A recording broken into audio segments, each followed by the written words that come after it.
আজকে আমি ভিন্ন স্বাদের একটি রেসিপি নিয়ে এসেছি। সেটি হচ্ছে দই পরোটা। আমরা রুটি পরোটা খেতে কম বেশি সবাই পছন্দ করি, তবে দই পরোটা খেতে ভীষণ টেস্টি হয় এবং নরম তুলতুলে হয়। আসসালামু আলাইকুম। আমার এই ভিডিওটি যে যেখান থেকে দেখছেন, আশা করি সবাই ভালো আছেন। দই পরোটা আমি সহজভাবে ঘরে যেভাবে বানাই তাই আজকে শেয়ার করছি আপনাদের সাথে। তো আমি ফার্স্টে 2 কাপ ময়দা নিয়েছি, আটা দিয়েও করা যায়।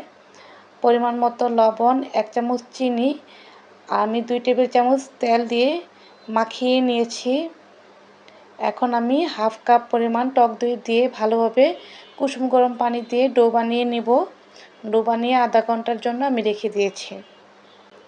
এখন সেই ডো দিয়ে আমি বেলে নিব। বেলে আমি আমাদের পরিবার যতজন রয়েছে সেই আকারে লেচি কেটে নেব।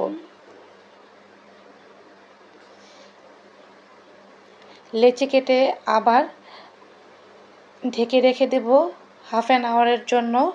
ততক্ষণে আমি একটা মিশ্রণ বানিয়ে নিব।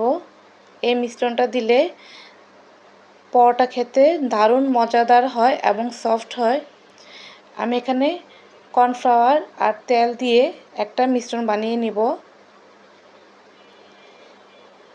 এখন আমি লেচিগুলো নিয়ে সেই মিশ্রণটা দিব। মিশ্রণ দিয়ে পরোটার শেপে বানিয়ে নিব। আমি সবগুলো একে একে বানিয়ে নিব। বানিয়ে নিয়ে কিছুক্ষণ রেস্টে রেখে দিব।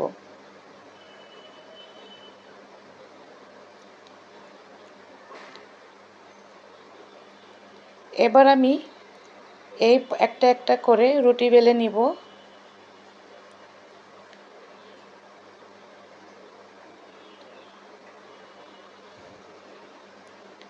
পরোটা শেপে বেলে তেল ব্রাশ করে নিচ্ছি।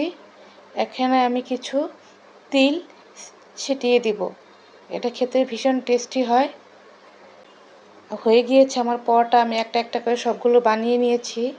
এখন আমি পরোটাগুলো ভেজে নেব। আমি ঘি দিয়ে পরোটাগুলি ভেজে নিয়েছি। আপনারা চাইলে তেল অথবা বাটার দিয়ে ভাজতে পারেন। আমি এই দই পরোটা আমি চিকেন দিয়ে সার্ভ করব। পরোটাগুলো হয়ে গিয়েছে, একদম সফট, একদম নরম। দেখেন তো পরোটাগুলো হয়েছে। আমার এই ভিডিওটি যদি আপনাদের ভালো লেগে থাকে তাহলে আপনারাও বাসায় ট্রাই করে দেখতে পারেন। মজাদার দই পরোটা। Thanks for watching my video.